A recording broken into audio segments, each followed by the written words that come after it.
Walang ginto o pilak ang magpapabuo sa atin, ngunit ang pag-ibig na nagpapakain sa puso at kaluluwa. Mayaman man o mahirap, tumatawa tayo at nagbabahaginan, isang simpleng pagkain, isang buhay na patas.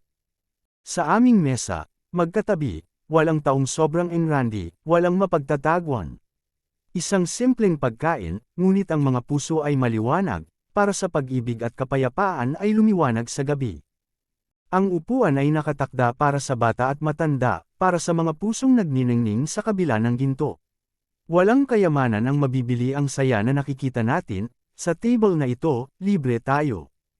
Hindi kayamanan o titulo ang tumutukoy kung sino tayo, ngunit ang kabaitan at pagmamahal ay kumikinang na parang bituin. Sa tawanan at init, lahat tayo ay umupo, para buo ang pamilya kapag magkasama kaming kumakain. Ang piging ay higit pa sa pagkain lamang, hinawakan ng mahigpit ang mga kamay nito, isang pag-ibig na kilala. Ang mahirap, ang mayaman, tayo ay nakatayo bilang isa, isang pamilyang maliwanag sa umaga.